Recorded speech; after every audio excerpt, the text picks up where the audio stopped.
Hello and welcome everyone. Thank you guys for all coming out. My name is Diana Crook. I am a local organizer of the former Move to Amend group. Can I just see a quick show of hands? How many of you have heard of the local Move to Amend group? Fantastic. I was hoping that would be the case. So our local group has, our name has changed, as you may or may not know, to United to Restore Democracy. And through that organization and my affiliation with that organization is how I met Paul Cienfuegos. We all know that the corporatization of America is taking over and really doing us large amounts of harm. In 2013, when the government shut down, my husband, who works across the street at the Federal Building, was without a job for 16 days, and we had no idea whether or not he was going to be able to get back to work. Lo and behold, on the 16th day, there was one report on CNN and one report on Fox News that the Heritage Foundation had called their lackeys in Congress and said, enough is enough, it's time to be done, you've made your point, get the government working again. It's starting to not be financially advantageous for this to continue. So it was very apparent to me that the Heritage Foundation, a corporate-run think tank, was in control of whether or not I was able to feed my children. And that really, really pissed me off. And from that moment on, I decided to commit my life to figuring out how to fix this problem. Found Move to Amend, have been able to meet and understand some really amazing people. One of those people is the person that I'm going to be introducing here today, and that is Paul Cienfuegos. The Move to Amend organization has been working for years to try to amend the US Constitution. To me, I believe that what Paul Cienfuegos' message is going to portray today and convey today is that that same effort needs to be done at the local level, it needs to be done at the state level, and it needs to be done at the federal level. The Move to Amend organization has been very focused on the federal level and amending the US Constitution, but we need to have a much more holistic look and approach at this. And so I think he's going to be elaborating on that today. I think he's going to be going to a lot more stories and information about that, and I really, really welcome him, and I'm excited to have him share that information with you guys. So with no further ado, let's all give a big round of applause to Paul Cienfuegos.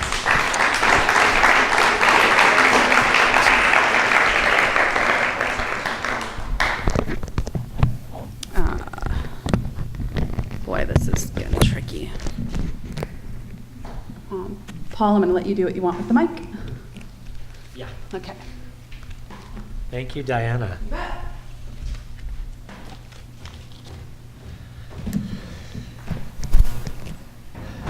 Seems when I was down there, it seemed like it was on the loud side. Should it be turned down a bit, or is it just fine? It's good? You're good. All right, cool. Yeah, this is my first time in your state, so that's cool. I've been living in Cascadia bioregion in Portland, Oregon for the last 5 years, and I've lived all over the Cascadia bioregion, British Columbia, Washington State, Oregon State, and Northern California for my entire adult life. So thank you, especially the 4 people I know that have worked really hard on this are Cynthia and Nick and Ben and Diana. So thank you to the 4 of you and whoever else I don't know about.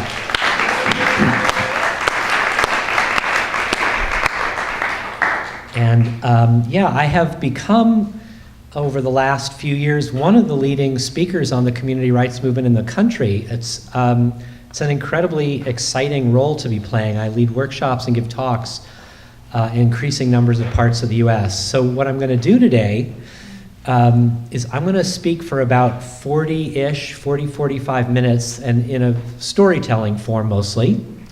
And I'm going to encourage you to feel free to ask me questions as I go. It doesn't need to be a formal speech. I can be in dialogue with you all.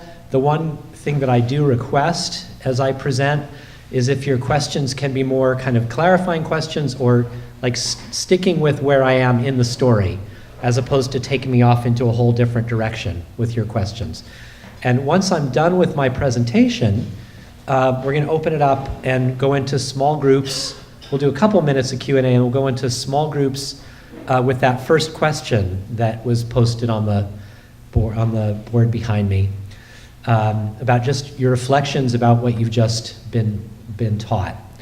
Then we're going to take a break, and then we're going to come back and do much more small group after I do a shorter presentation, and I'm going to hand out to everybody. So my first presentation is going to be a very, very brief synopsis of what I usually spend 5 hours in a weekend workshop doing, which is how corporations came to win so much political, economic, and most important, the part that people rarely know much about is legal power, legal authority, constitutional authority. And the community rights movement as a political, cultural, social paradigm-shifting response to the rise of corporate constitutional rights. And corporate constitutional rights really are the nugget of why corporations have so much power in the first place. There's an assumption that it's because corporations have a lot of wealth, but that actually is not the nugget of their authority. It's their constitutional rights. So I'll tell you, kind of weave a story together over about 45 minutes of corporate rights and community rights. And then after small group conversation, after a short break, where I'm going to encourage you to check out the books that I brought on the table and also the corporate constitutional rights timeline, which is that long sheet of paper hanging on the wall over there that's all lit up. It's the 200-year history of how corporations came to have more rights than the people in this room.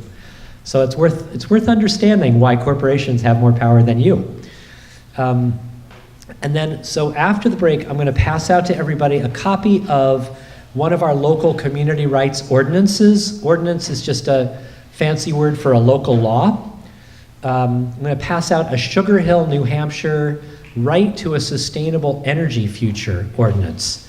And we're going to go over it for about 20 or 30 minutes so that you actually have a sense of what it means to pass a law that actually represents we the people, because most laws don't really have much to do with protecting our rights and protecting Mother Nature. So, and you'll get to keep the law and get to know it better. And then we'll go back into small group again. So that's the plan for next couple hours. So I'm gonna launch in, and I'm gonna start by telling you about a small conservative farm community that launched the community rights movement, and everything will kind of weave in from there. So in 1996, in a quite conservative farm community whose economy was mostly family farm family hog farm community, no corporate ag there at all. Wells Township, Pennsylvania, population of 520 people, tiny little township in rural Pennsylvania. And in Wells Township, they found out in 1996 that they were going to be the proud recipients of a 15,000 hog factory farm from a company from the Deep South that wanted to expand all over rural Pennsylvania. And as you can imagine, they weren't very excited about family farm community becoming the centerpiece for a 15,000 head factory farm of hogs. And do you have factory farms in your general area, or do they surround? Eastern North Carolina is huge. Oh, Eastern North. Carolina is. Okay. There are more hogs than people in the state. Yeah. So they're prevalent in many, many states in the United States. I just spent 2 weeks in Iowa before I was here, and they are all over Iowa, or all over Wisconsin.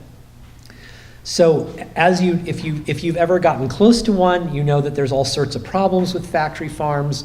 There's an incredible stench that can travel for miles. It makes your life pretty much miserable. There's serious health impacts. The vapors off of the poop and urine ponds that are these massive ponds that sometimes break and end up in the creek and kill whatever's alive in the creek. We've had that in North Carolina. You've had that, yeah. I mean, this is commonplace stuff, right? Property values crash, the way that the animals are treated is obscene, on and on. There's a lot of reasons why a community might not want a factory farm. So 1996, the farmers found out that they were going to be the recipients of 15,000 head of hogs in giant warehouse buildings. And they were not very pleased with this. That did not match their vision of the future of their township, as you can imagine. So, and there's a very stable population, been there many generations. So they talked to their township elected supervisors, and they said, where do we go to say we don't want it? Because at that point, they assumed that there was a government agency somewhere where we, the people of Wells Township, Pennsylvania, patriotic Americans, can go somewhere in the Pennsylvania government system and say no, and that would take care of it. And they were that naive.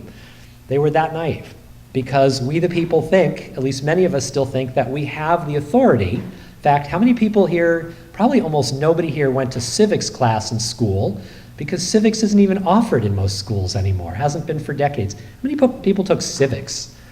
Really? Okay, well maybe your state it's still offered. It has not been offered in my state for a very long time.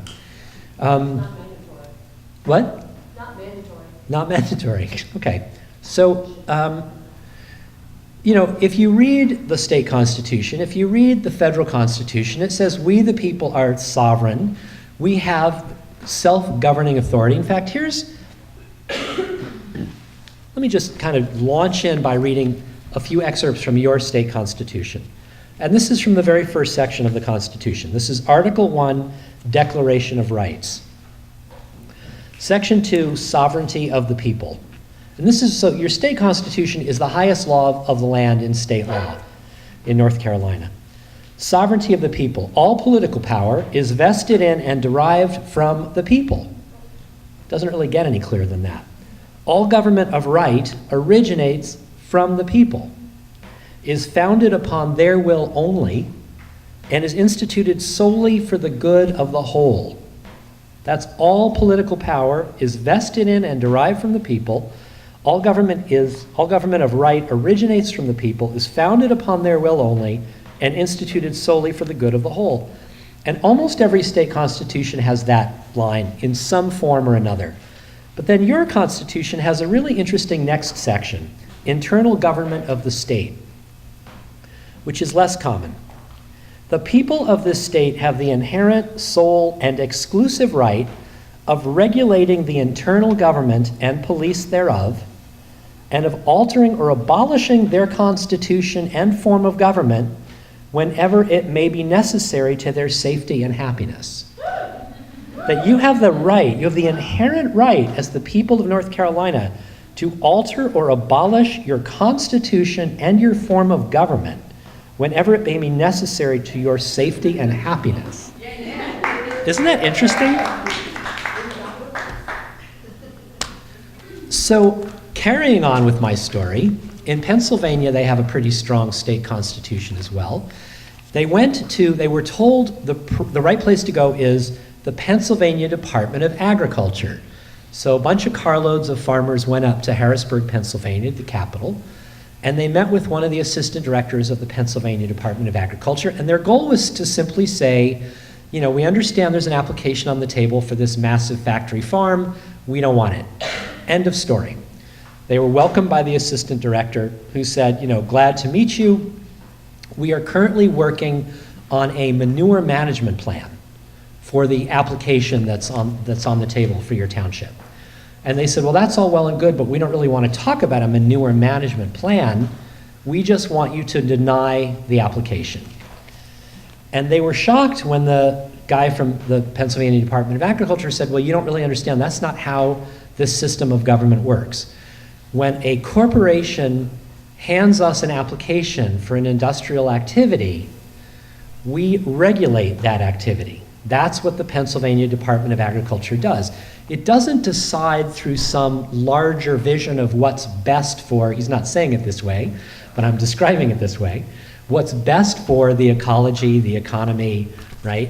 The culture of this place. The farmers found out on that day that as long as the application is what is called administratively complete, the application is almost always approved by a regulatory agency. So the EPA is a regulatory agency. Your Department of Agriculture. If you have a Department of Forestry in this state, which I'm guessing you do. If you have a Department of Health, these are all regulatory agencies. And they regulate, and to regulate a corporate activity is by definition to allow it, right? You don't regulate things that are prohibited, right? To regulate is to legalize, to allow. So what you're doing when the regulatory agency, in this case Pennsylvania Department of Agriculture, when they approve the permit, when they approve the application, they hand the company a permit, and the permit is the legalization of harm. The permit legalizes a quote-unquote safe level of poison, safe level of harm. That's literally what's happening here. And the permit is a corporate property right. The company has a property right as a corporate person to end up with a permit to pour its poison into the commons and to do it legally. The permit legalizes harm. And that legalizing of harm is actually a constitutional right of a corporate person. Well, the farmers didn't understand any of this at the time, but they were in this interaction with this fellow from the agency, and they were very upset about this, and they didn't get anything that they wanted, and they went home. And they started working with the group that was on the board here a few minutes ago, Community Environmental Legal Defense Fund, Public Interest Law Foundation in rural Pennsylvania, who at that point was helping groups for free battle regulatory applications. That's all they did. And it took them years and years, but they realized through this farmers' support and through other groups that they'd worked with, dozens of them, that as you can imagine, all they were doing, since a permit gets approved once it's administratively complete, all they're really doing is doing free labor for the corporate lawyers, right? So they're finding faults with the corporate application, right? It's missing the side chapter on something, or it's missing the right signature on a certain page. It's not administratively complete. So they're finding these problems, and in the end, the thing is administratively complete thanks to the social movement attorneys, right? So they're actually doing their work for the corporation. And when they finally figured this out, when the farmers finally figured this out, everybody was very depressed. And finally, the farmers said to them in 1999, a couple of years later, they'd been battling this permit application for a couple of years successfully, but they could see the writing on the wall. It was getting closer and closer to being administratively complete. And the farmers said to these attorneys from this public interest law firm, we don't understand why we don't have the authority. We were taught that we're the sovereign people. Government serves us, has duties and responsibilities to us. We have ultimate governing authority, self-governing authority. That's what it says in our founding documents. And the Seldiff attorney said, yes, that's true, but that flowery language has kind of been squashed by a series of structures of law that are hidden in plain sight, that most Americans have no clue about at all. And this is if you only remember one thing from my presentation today, it's about these structures of law, that you start to understand why we have so little power to protect the health and welfare of our own communities and the ecosystems that surround us. So I'm going to describe briefly what the Seldiff attorneys said Seldiff is the acronym for this organization, Community Environmental Legal Defense Fund. And their website is celdf.org if you're taking notes. It's a very impressive website. It's the group that is leading the community rights movement at this point. That the work is exactly the same work that I'm doing, that they're doing. So the Seldiff attorney said to the farmers, there are 3 structures of law hidden in plain sight, and here they are. And this is why we can't legally simply pass a law in our township, in our county, even at the state level at this point, that says no factory farms. 3 structures of law. The first one is called state preemption. Who's heard of state preemption in some capacity or another? Right? Only just a few of you. That's not unusual. State preemption is pretty simple to describe. In this case, it means that if the state regulates a corporate activity, i.e. allows, normalizes, right, legalizes, a local government is not allowed to prohibit that corporate activity, right? Well, the state regulates all sorts of very damaging corporate activities. The state or the federal government regulate factory farms and GMO agriculture and clear-cut logging and monocrop agriculture and on and on and on and on. What's that? Offshore drilling. Offshore drilling. These are all regulated legal activities. All of those activities cannot legally be prohibited by the city or town or township or county government if they're regulated at a higher level of government. That's state preemption. Well, that squashes a lot of your power right there, right? Because you don't want to regulate the level of harm that the corporation's going to cause to your community, you want to say, we're not letting that harm happen here. But you can't. It's illegal for you to do that. The flip side of state preemption is something called, so that's the first structure of law that's hidden in plain sight. The second one is called Dillon's Rule, Dillon''S. And Dillon is the last name of a judge from Iowa, John Forrest Dillon, Forrest with 2 R's. You can read a good description of him on Wikipedia. John Forrest Dillon was a state Supreme Court judge in the late 1800s in Iowa. And because he was a judge, his ideas matter more than the ideas of most human beings. He got to just make stuff up in his judgments, the power of the elite, and one of his ideas ended up being known as Dillon's Rule. And Dillon's Rule says that the relationship, the structural relationship between state government and local government is that of parent to child. That doesn't sound like a very good working relationship. That local government is, quote, a mere tenant of the state, unquote. Local government serves at the behest of the state. It doesn't have its own inherent authority. That local government is simply a subsection of state government, right? And that the state has the power, has the legal authority at any time to dissolve local government. And if you're following what's happening in Michigan around the water crisis in Flint, where an unelected emergency manager is put in place by the Michigan governor, he didn't dissolve the city council, but he might as well have. They have no power, right? He took away their power and he replaced them with an unelected emergency manager. And 4 other communities in Michigan actually did have their city council dissolved and replaced with emergency managers, unelected, appointed by the governor. This is the authority of the state under Dillon's Rule. So it's kind of, these are flip sides of the same coin. So state preemption, if the state or feds regulate the corporate activity, a local government can't ban it. And Dillon's Rule says that the state government is the only authority to decide what local government can make laws about, because they get to define what local government does and is, and what its power and authority are. So, and the state government doesn't want the local government to have substantial power, because that works against corporate power and the 1% running everything. So you don't want to actually give tremendous amount of local authority to the people where they live at the local level. You want to centralize power if you're the elite. So local government has very little power under law to protect the health and welfare of people and nature in where you live. So those are the 2 pieces. Those are 2 of the 3 structures of law. And the third one is a little bit more complicated to explain. It's called corporate constitutional rights. Now, folks who've been active with Move to Amend, they tend to call this corporate personhood.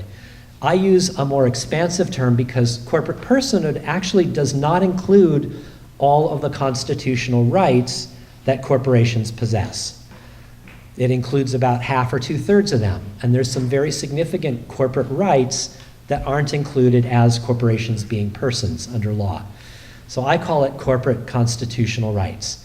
And this is a really bizarre story that's almost entirely a story of the US Supreme Court granting corporate rights, constitutional rights to corporations, one after another, for 197 years. Starting in 1819, our US Supreme Court has been granting new rights to a legal fiction called a corporation. Now let me unpack for you for a second what a corporation actually is. So one of the terms that's used, legal fiction, I just used it.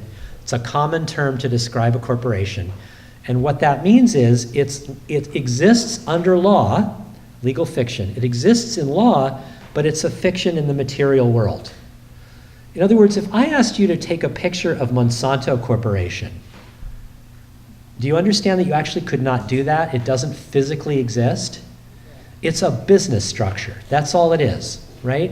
It's a mode of doing business that our minds are all collectively colonized in a certain way so that we all believe that that's what a corporation is. It's kind of like money is the same thing, right? A dollar bill is just ink on plain paper. But we're all kind of collectively brainwashed, colonized, however you might want to describe it, to all believe that I can hand this inked paper across a counter and get something in exchange, right? It's a collective brainwashing. It really is, in a sense. Well, that's all a corporation is. A corporation is simply what those in power make it to be. They get to define it. And corporations can't be photographed. You can take a picture of a corporation's directors. You could take a picture of their headquarters, of their fields in the case of Monsanto, their employees, their stockholders, but you can't take a picture of it because it's mind-made. Okay, you with me? And yet, the Supreme Court grants this mind-made structure. In fact, if you think about it, since you can buy a stock, you can buy shares in a publicly held corporation. In a sense, what a corporation is, as close as you can determine in the real world, is its wealth on paper, right? It's like it's property. A corporation is property, right? You own a share of it, right? And you have evidence of that in some kind of paper form. Well, somehow the Supreme Court decides, starting in 1819, that wealth on paper should itself have rights, as if it was a sentient being. It's kind of like if I said to you, I've decided, I'm a judge in Iowa, and I'm deciding that the number 6, I've determined from this day forward, is going to have free speech, First Amendment rights. You laugh, right? Well, that's crazy, right? Or the number 9 is going to have property rights that can't be taken away from it. Or the number 13 is going to have the right to a jury trial. I mean, it's absurd, right? Or if I said this microphone stand had privacy rights, right? It's an absurdity. But that's what we're allowing to happen when we, the people, allow the Supreme Court for 197 years and counting to give corporations First Amendment free speech rights, which they translate into money equals speech, according to a Supreme Court decision in the 1970s that says you can't limit how much money that a corporation can donate to influence an election, because that would violate the corporate, I'm going to call it a corporate it, because it's not a reality, right? That would violate the corporate it's First Amendment free speech rights, said the Supreme Court in the 1970s, because that would discriminate against its right to speak. Money equals speech, right? That's one of the ways that corporate First Amendment rights work. Or the labeling on a product. There's always disputes going on between the public and businesses about what kind of labeling exists on a product. Are all the ingredients listed, or are they inert ingredients, where you can hide all sorts of poisons in the product? Country of origin labeling, nutrition labeling. Corporate attorneys have argued for decades that that's its speech, and that it has a property right and a First Amendment free speech right to be fully in control of the words that appear in the labeling on its product. So there's ongoing dispute about who has authority, because corporations have property rights and First Amendment free speech rights. Corporations have won privacy rights and rights against unreasonable search and seizure that prohibit the fire department or a safety and health inspector from the government from doing a surprise visit onto the shop floor, the factory, the office building, when they've heard that there are health and safety violations going on in the workplace. They're not allowed to do a surprise visit because that would violate the corporate it's privacy and right against unreasonable search and seizure. Corporations have all sorts of other rights. It goes on 197 years. This is a living history. It didn't end 50, 100 years ago. Who knows the latest really significant expansion of corporate constitutional rights that happened in just the last few years through the Supreme Court? What's that? Citizens United. It's not the one I was thinking of, but Hobby Lobby. So 5 years ago, I'll address both of those real quick. 5 years ago, Citizens United was, a lot of people say Citizens United was the opening of the floodgates of corporate money into elections, but that's actually not true. The floodgates had been open for corporate money in elections since this decision, Money Equals Speech, in the 1970s. I call the Citizens United decision, and it is significant, but not quite the way it's described in the press. Citizens United, I call the candle on the icing of the cake of corporate First Amendment free speech rights. It's just the latest significant expansion of corporate First Amendment rights. Hobby Lobby Corporation, do you have them in this area? Yeah, I'm seeing a few nods. Is a regional chain. It's not all over the country, but it's heading that direction. And a conservative Christian couple privately own this chain store, big hobby stores around the US.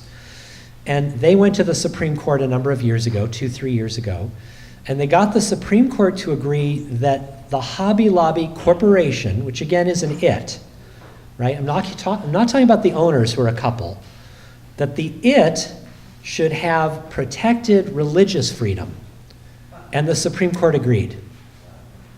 So since 2 or 3 years ago, certain kinds of business corporations now can argue, well, they can't argue because they don't exist. Their owners can argue that the it has a need for religious freedom, a protection of religious freedom. I mean, it's an absolute absurdity, and this is the direction we're heading. Yeah? I'm just wondering how often these cases go all the way up to the Supreme Court, because you mentioned a few of them that are, state jurisdictions. Everything that I've mentioned goes all the way to the Supreme Court. Yeah. The Supreme Court has always been, I think there's this mythology that we like to have, which is that, and to some degree, on some issues, it's true that if a Democrat nominates a Supreme Court justice versus a Republican nominates a Supreme Court justice, that somehow we end up with a worldview difference apart between the two justices. And that's true on things like right to choose and rights of protected groups of people like gay and lesbian people. But it's not true around economic stuff. It's not true around elite rule, the 1%'s rule. That really, no matter who you have on the US Supreme Court, Democrat or Republican appointed, you end up with a Supreme Court that is almost always entirely made up of pro-corporate rule people. I feel like I maybe took a tangent in answering your question, because now I can't even remember your question. Did I answer it? Yes. Okay, good. Yeah. Back to the Hobby Lobby and the religious rights to the it. Yes. How much space is there between that motion and when Hobby Lobby actually is bestowed nonprofit rights of the church? Well, so you're talking about the latest decision that's now coming? So after Hobby Lobby Corporation won this in the US Supreme Court 5-4 a few years ago, nonprofit religious corporations, they are now working their way through the system. They argued before the US Supreme Court this year that nonprofit religious organizations should also have the right to discriminate. So basically it was the Hobby Lobby thing was the right to discriminate against women so that they don't have to give them Planned Parenthood type medical support, right? That is so offensive to the it's sense of religious freedom, right? The it is so concerned about its own religious freedom that you have to discriminate against the healthcare demands of women as a class who are employees of Hobby Lobby. That's what the case is about. So it's basically the right to discriminate against female employees that they won because the it has to do that is the claim to protect its religious freedom. So that's about to be expanded, and now that Scalia has died, suddenly, and we have 8 people in the Supreme Court temporarily, who knows for how long, it's conceivable that that expansion won't happen because it was going to be heard, and I think it's already been heard and the decision was a few months away. So we'll probably end up with a split court of 4-4, and nonprofit religious organizations will not get to discriminate against their female employees. Grab some water before I can't talk.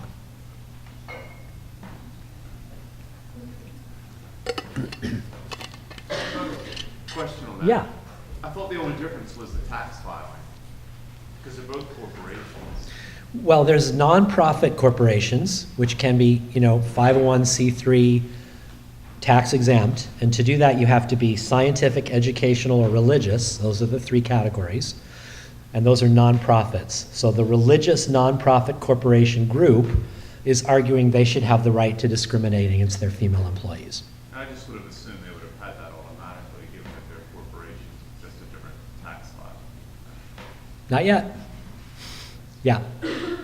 So these are the 3 structures of law hidden in plain sight that the farmers are finding out about in 1999. And to kind of get into the last piece of this story so that we can go into more conversation, at that point, the farmers are absolutely stunned by this information, and they say to the public interest attorney lawyers at CELDF, okay, so you're telling us that we can't pass a law in our local community that says no factory farms here.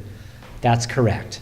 Because it would violate state preemption, Dillon's rule, and corporate constitutional rights. That's correct. So you're saying that if we passed the law, it would be illegal because it would violate those 3 legal structures. That's correct. And the farmers are like just stunned. And they said, okay, well, if we asked you to draft the ban anyway, could you write us a law that bans corporate farms? And the lawyers said, sure, as long as you understand that it's an illegal law, that the lawmaking itself would be an act of civil disobedience, right? You're not in the street blockading, you're passing a law that challenges unjust laws at the state and federal level. And the farmers got to the point culturally, very quickly in 1999, that they realized that they were less scared of a major lawsuit coming from the corporation or from the state than they were losing their quality of life in Wells Township, Pennsylvania, right? They had a stable, healthy rural community, multi-generational. This is very significant because most local communities, and certainly almost all local governments,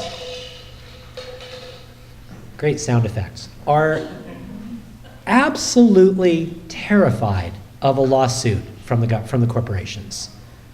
There is nothing scarier. Are there any municipal officials in the room?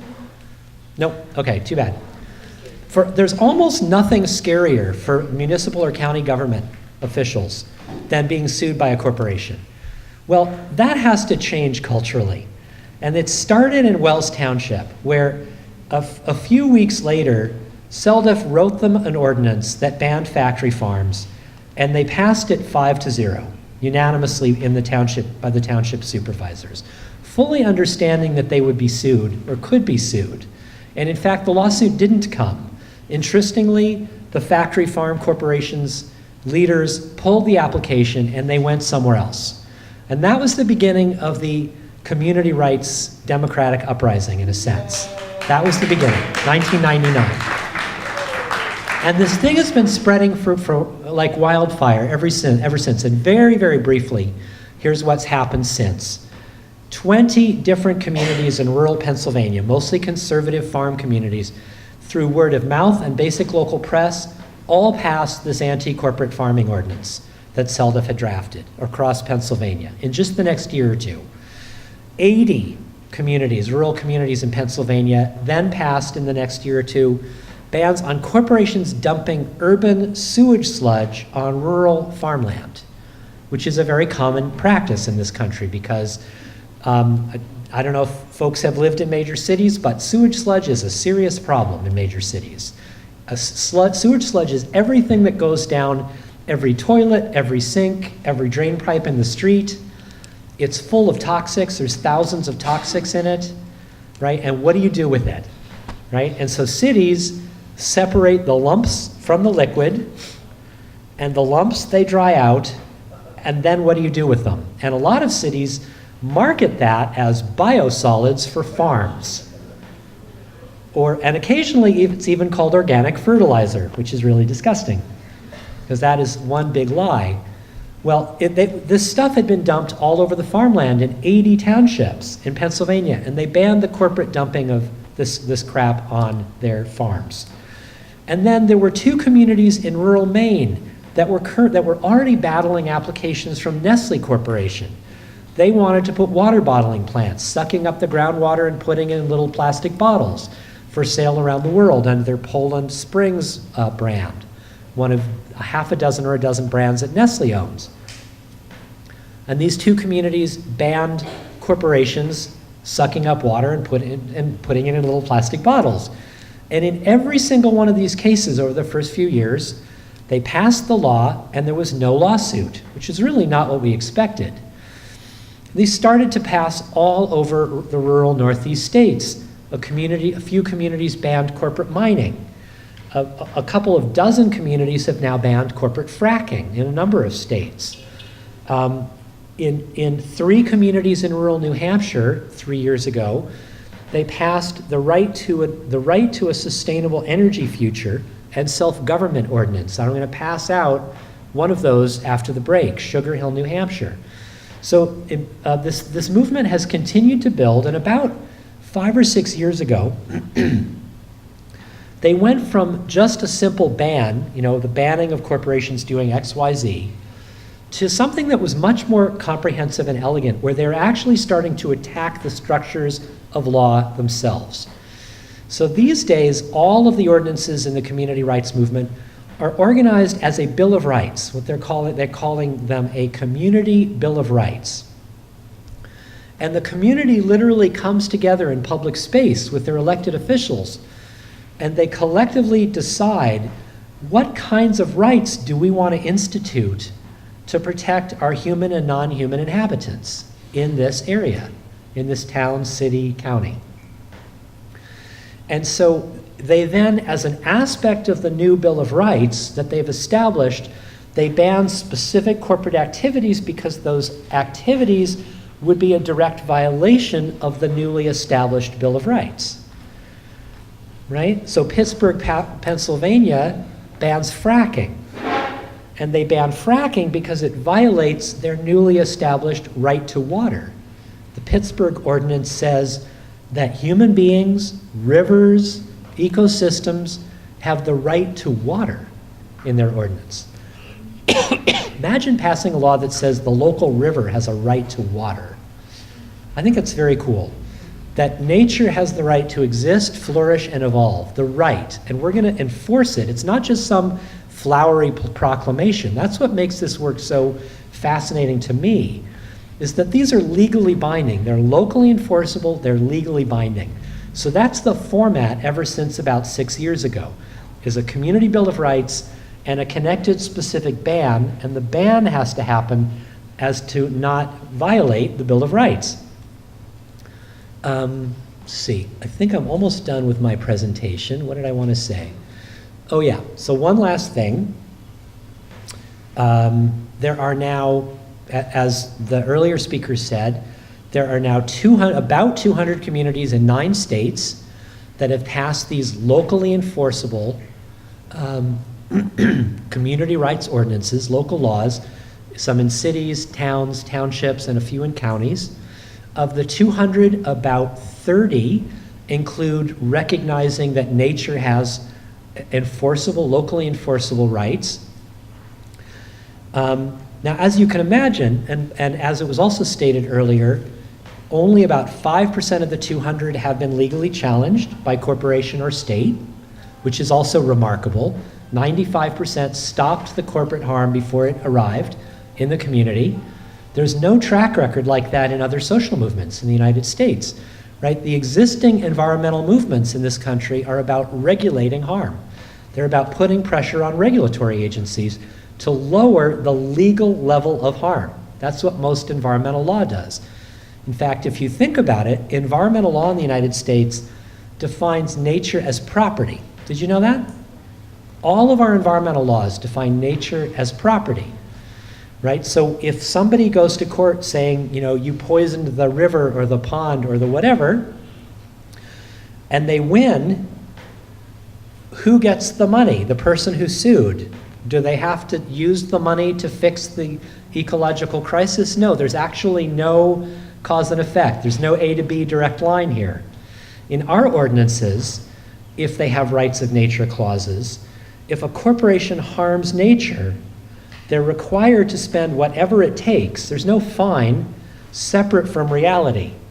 They have to spend however much money and however long it takes to put the ecological pieces back together. And if there are people in this, thank you, yes.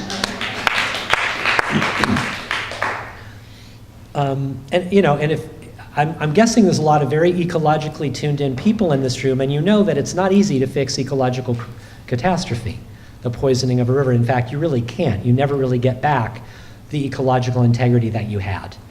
So, and the money has to be spent on fixing the damage, not on making the Sierra Club rich or the lawyers rich or whatever. So that's also a very exciting piece.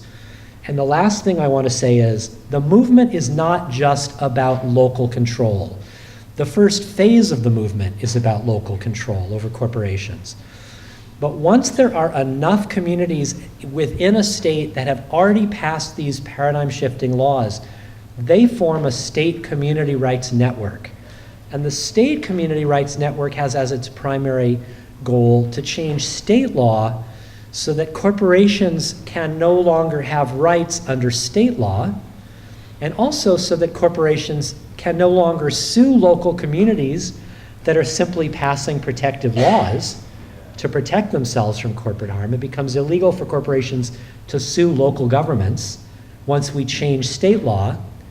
So, and we also, in our state legal challenges, we drive rights of local self-governance into the state laws, stripping corporate rights out of the state laws. We now have 6 active community rights networks.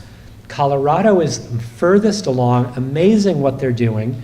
Colorado is one of the very few states in the United States where you can actually amend your state constitution directly through a public vote of the people, through the ballot box. And they're currently collecting signatures. If you Google Colorado Community Rights Network and look at their website, you will see a constitutional amendment for their state constitution that could be passed if they get a majority of voters to vote yes next year. They're currently collecting 100,000 signatures to get it on the ballot next year. And they could use your help if you want to go to Colorado and help collect signatures. And it would do all the things I just described at the state level. So that's the work of a state community rights network.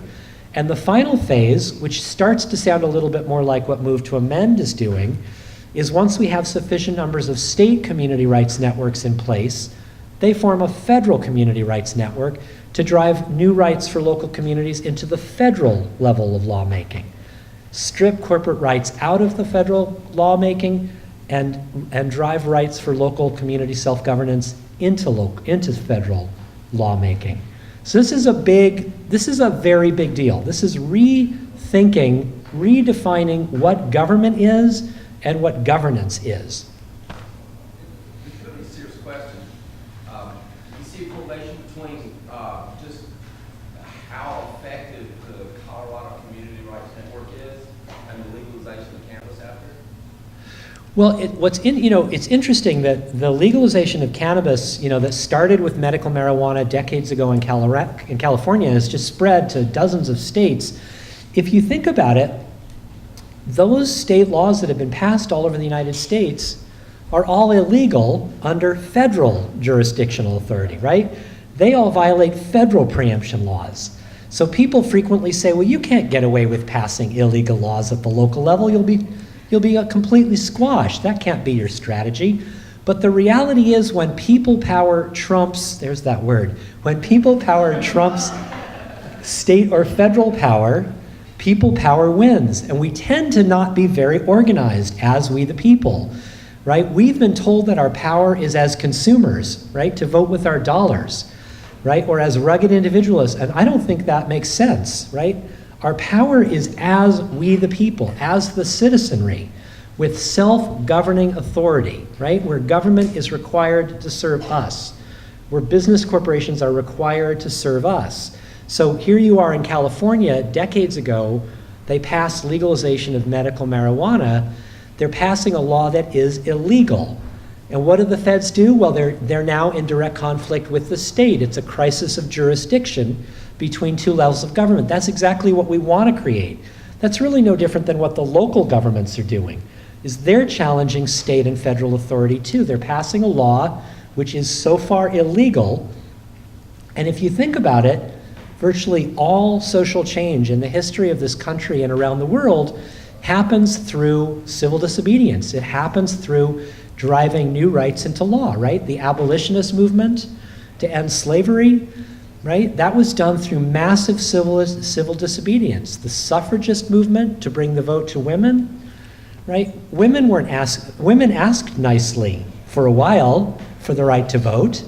They went to the US Supreme Court and were told, no, you're not persons under the definition of person in the Constitution. So what do? There's nothing left to do but break the law. So thousands of women start voting. They go into the voting booths and they vote, and they're dragged out and they're arrested and they're force-fed for months in prison and they're tortured. Did you know that that's what women had to go through to win the vote? They had to break the law to drive rights for women into law, right? Everything the American revolutionaries did was illegal, right? This is how real social change happens, right? To drive new rights into law, almost without exception, you have to violate the law. It's part of social change. Yeah.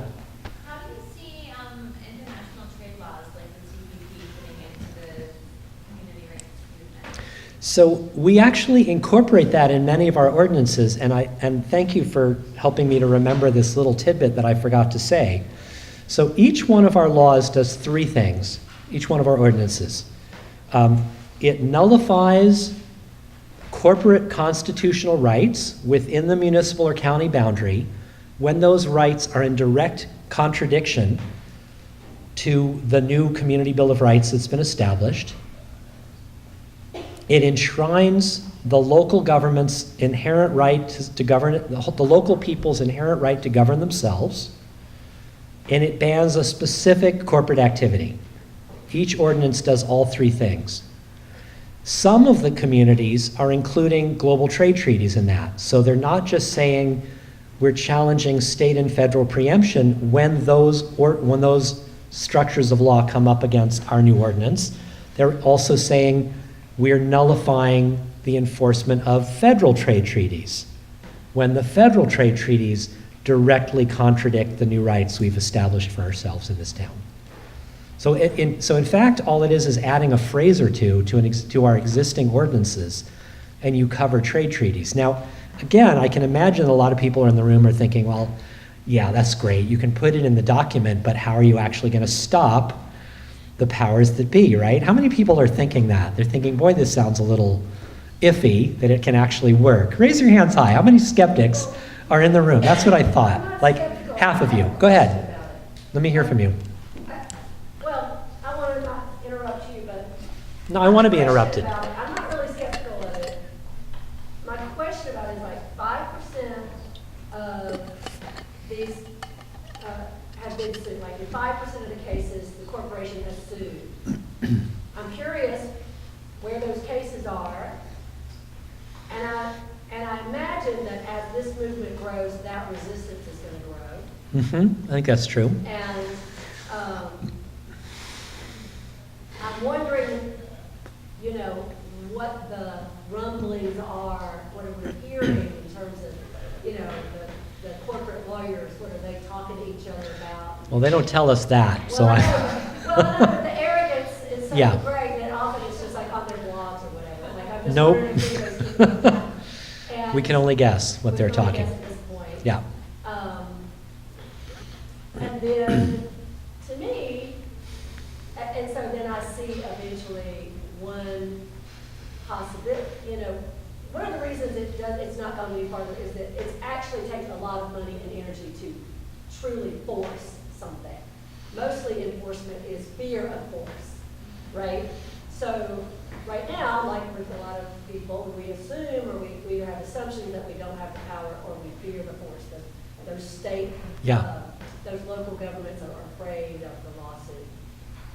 I don't know. I mean, with the revolution's coming, I can see this being a real place where it came and where like that attempt to force where that slack acts of civil disobedience would become, start looking like they have in the past. Mm-hmm. And that there's a need at some point for us to like start getting our training together on how you meet the National Guard when it comes up on Fort Mountain, because Asheville has said we're not doing this anymore. Mm-hmm. So I just think those are things that Mm-hmm. have been in my mind that might have to happen. Like if we It might may have very to well have stand- to happen. We might have to stand Yeah. shoulder to shoulder. Well, And we and need to be prepared to do that in some, by creating our webs of community so tightly connected. Mhm. Anyway, that's Well, so speculation, but the first piece is. the amount of culture shift that would be required for your city or your county to pass a community rights ordinance is really substantial, right? Because first you have to convince people that we actually have the authority to do it. Well, that's an uphill battle, right? Because people feel an enormous amount of hopelessness and powerlessness in their lives, right? That's a challenge, you know? And then you have to convince your local elected officials that when their own hired attorney says to them, oh, you definitely don't want to pass this is illegal, you'll get sued, it'll bankrupt the city, right? You're going to have to get around that barrier. But 200 communities have, right? But then the very first step before any of that happens is the people in this room, if they became the people who started moving this work forward in Asheville, is you would have to learn enough about your proper relationship constitutionally with government and corporations. In other words, who are we? I mean, really it comes down to who are we the people, right? And what is the proper relationship between we the people and our government, which is our subordinate constitutionally, even though it doesn't act like it, you know, and the relationship between we the people and our business corporations, which is also a subordinate, even though that's not the way it works currently on the ground, right? But corporations are chartered as our subordinate institutions. They are creations of the state. You have to incorporate a business through state paperwork. A state can still revoke a corporate charter at this point under law, right? They are state-created institutions. So what we have to I'm not exaggerating at all to say it's a major paradigm shift. The work that has to happen for a community to take this stuff on, it actually happens in our brains. That's where it starts. I give you enough material to read or watch for you to start learning the history and the community rights strategy, and you start, something like turns 180 degrees inside your head, and you start having one aha after another about your own collective power as the citizenry of a place. And you start realizing that you can't actually claim that we live in a democratic society if you don't feel that the public has the authority over its own government where you live. If you don't have democracy locally, you don't have democracy. And yet local democracy has been completely wiped out of the political process. It was there in all of our early state constitutions. The right of local community self-government was there in every early state constitution. It only lasted 10 or 20 years in most states. And then the elite took that language out. That was one of the most shocking things to me that you said. It's like 35 years after 1776. And it's starting. And corporate rights start. Away. That's right. That didn't Yeah. last a lifetime. It Yeah. didn't last almost a generation. I want to take just maybe 3 more questions and comments, and then I want to hand the facilitators back the mic so that they can facilitate the first conversation in small groups. Does that sound about right? Or no, we want to do a break first and then? Or go straight to the small groups? So let me take like 3 or so more comments or questions. Yeah, in the front, yes. You mentioned a few states being villain states, which North Carolina is one. Could you compare that to home rule states? So it's kind of, I mean, it's a complicated thing to be talking about in just a soundbite. This is a Dillon's Rule state. South Carolina is not a Dillon's Rule state, correct?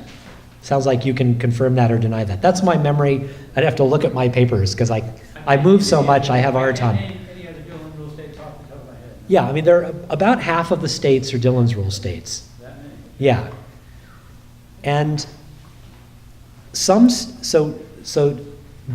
but John Forrest Dillon's rule was incorporated by the US Supreme Court in the first decade of the 1900s. So even if you're not in a Dillon's Rule state, the federal courts still treat you as if you are under federal law. Home rule is a whole separate thing. Home rule, and again, there's a couple dozen states, if I remember correctly, but I can never remember which or which. I have to look in my papers to see. Home rule some states allow a city or a town or a township or a county or some of those subset but not others, and it's different in every state. They allow you to create a mini constitution at the local level, which is called a home rule charter.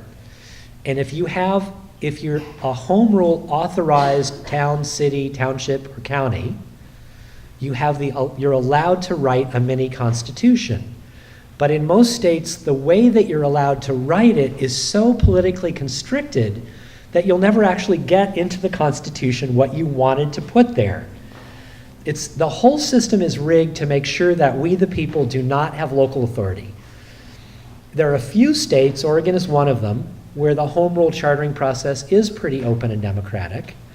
And in those states, and in fact, some of the 200 communities that have passed our ordinances have passed them by amending their local home rule charter rather than just passing a standalone ordinance. They pass it as a charter amendment. But home rule state law always says you can pass laws about anything you want as long as it doesn't violate state law. Well, our ordinances violate state law, right? So again, you're dead in the water. So it looks good. Home rule looks really powerful when you first hear about it, and then you look at the except whens, and you realize you're still inside the box. You can't step out of the structures of law without breaking the law. Yeah. Yes. Can you elaborate on how this is affecting corporations that are already in a community? The ordinances that CELDF is drafting could be used to force an existing corporate activity out. None of the 200 have done that, but that's doable. It's a much bigger political battle, as you can imagine, because you're going to force an industry out, and you do it. The law basically would do it by turning that corporate activity into a non-conforming use, and then it needs a special permit because it's a non-conforming use, and then you deny the permit. Is my understanding of how that works. I don't know much about it beyond that. But it's technically possible within the community rights framework. Yeah. So what happens when a conservative community starts enforcing or passing oppressive legislation? So let's remember that most of the 200 communities that have already done it are conservative communities. So we have to get out of this mindset that it's progressives who are going to save us and conservatives are the enemy or the opponent. I just came from Fairfield, Iowa. Thank you. And I'm not saying that we agree across that political, spectrum on everything that matters. Clearly, that's not the case. But I will say that on the issue of corporate rule versus democracy, the overwhelming percentage of every subset of the American people is opposed to corporate rule in the United States. So, for example, when Citizens United was passed by the Supreme Court 5 years ago, 75% of Republican voters opposed that decision. 3/4 of Republican voters. Their elected officials didn't, right? Republican elected officials are mostly pro-corporate. But hey, so were Democrat elected officials, right? Democrat voters, 86% opposed Citizens United. But again, the elected officials, certainly at the state and federal level, they're almost all pro-corporate, right? So, I just came from Fairfield, Iowa, where I was invited to give a 3-hour workshop by a libertarian group. I was there last fall, and an entirely progressive group brought me, and 4 libertarian and Republican local leaders. There was the head of the county, the chairperson of the county Republicans in Jefferson County, Iowa, came last fall to my workshop. And at the end of the workshop, he stood up and said, I was forced to come here today. I was like kicking and screaming. I didn't want to go to this workshop. I am blown away by what I have been taught by Paul. There's nothing that he said that I can't agree with. He said, this is incredibly exciting to me. I had no idea the left and the right could see eye to eye on this stuff, right? And so they just brought me back. Wednesday night, I led a 3-hour workshop sponsored by libertarians and Republicans. And we had a great time. There's about twice as many people as today in that workshop a few days ago. Right? This work resonates across the political spectrum. Now, I haven't quite answered the question yet, but I wanted to make sure you understand conservatives are our allies on this. Are there any conservatives in the room? Are we all progressives? Excellent. Yes, 1, maybe 2, maybe. I'm 2 a maybes. libertarian, There you go. Okay. if you want to tell me the box. Right. Okay. And I shouldn't call them libertarians and conservatives. What's that? Depends on the issue. Okay. Let's see. So there are already lots and lots of ways that local governments, local and state governments, are trying to strip rights from certain classes of people, right? It's like there's there's driving while brown laws happening right now in Georgia and Arizona, right? Violating Hispanic people's rights, right? Racial profiling. They didn't need the community rights movement to do that. They've been doing it for a long time, right? There's all these anti-choice laws being passed all over the United States. They're not using our strategy, right? They don't need the community rights movement to be stripping rights from people. In fact, governments for the last 200 years in this country have seen it as their duty to strip rights from classes of people. We've had racist, sexist governments for 200 plus years in the United States. They don't need the community rights movement for that, right? What we believe is that, and actually this is current conventional law, that the federal Constitution has the authority to set minimum standards for rights for people through the Bill of Rights. Nobody argues currently that state constitutions cannot set higher floors. You know what I understand by floor, right? Minimum. The feds set the current minimum for rights. There's no argument in the legal profession that says states can't set a higher minimum for rights. We're simply arguing that the local should be allowed to set a higher minimum still for rights. We're not arguing that there's a problem with state or federal preemption by definition. We're arguing that they shouldn't get in our way when we want to raise environmental protections and rights-based lawmaking. Does that make sense? Okay. One last question, and then I will turn the floor over. Yeah, in the back. I was just wondering, in those 5% of cases where the ordinances get challenged, Right. what happens? Thank you. That was another loose end I was going to try to get back to. There's a lot of loose ends in this work, as you can imagine. So it's approximately 10 of 200, right? That's 5%. Of the approximately 10 that were challenged, 7 or 8 of them, the city or town council was notified they were being sued. They went into private session in terror, and they took it off the books. And the lawsuit was dropped. Well, that's not what we're wanting at all. We actually want the lawsuit is part of the building of the democratic uprising, right? We lose immediately when it's simply taken off the books. There's a couple of cases that are currently pending. One of the most exciting, and I want to, before we break at some point, I'll mention it right now after I complete this answer. There's a very exciting case going on right now in Grant Township, Pennsylvania, where a energy company is suing Grant Township that's passed an anti-fracking law that also recognized that the Little Mahoning River and watershed had recognized rights of nature to exist, flourish, evolve. It's written into their ordinance.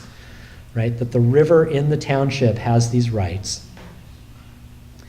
And the utility company is suing the township government, and CELDF wrote this incredible legal brief as the legal defense against the lawsuit. And People's Right of Self-Government is a little brown pamphlet on the left of the three tables there. And I would really urge a few of you to take it home and read the legal brief. It's amazing. And again, it's not legalese. You'll understand every word. This is people's lawmaking of what it looks like to defend rights of nature and the right of a community to self-govern. And the other option, so that pretty much covers the the approximately 10 challenges. And then there are two where the local government passed the ordinance. It started to be enforced. The powers that be mobilized to vote out the people who passed the ordinance and did it successfully. And once they had taken control back, as corporate control back over the local government, they voted again and they rescinded the ordinance. So that takes care of pretty much the 10. I want to just tell you about a couple of things on the table that I really hope 2 or 3 copies of each of these stays in the community, because these are absolutely key resources to start grounding yourself in this work. And maybe Diana can grab them. Diana or Ben, maybe you can grab them as I mention them. Right near where your right hand is right now is a big gold book called Defying Corporations in the back. To the left, there you go. Big gold book, Defying Corporations, Defining Democracy, a book of history and strategy. It's dark, so it's probably silly to even be holding it up, but it was a good try. There you go. In the front row is People's Right of Self-Government, a brown, very narrow book, somewhere there in the front. That's the legal brief from our side. That's a fascinating read. There's also a pamphlet that's got a non-glossy cover in the front called Community Civil Disobedience, I think it's called. That's kind of the overarching strategy book, the long-term vision for the community rights movement. On the far left side is a big book called Gaveling Down the Rabble, and that's the book that describes the 200-year history of how the Supreme Court, how corporations came to seize our rights through the Supreme Court, written by a really impressive storyteller. It's not a legalese, boring book. It's written as story after story, and you literally will laugh and cry reading these stories because they're so well described. And have people heard of David Barsamian's show Alternative Radio? Do you have that in your local community? It's a nationally broadcast weekly speech that I've had the privilege of being chosen about once a year for the last 5 years to be nationally broadcast on this show, and 5 of my previous speeches are there on CDs. So there's lots more there beyond what I just described. So thank you. That's an introduction to community rights, and I'd love to continue the conversation.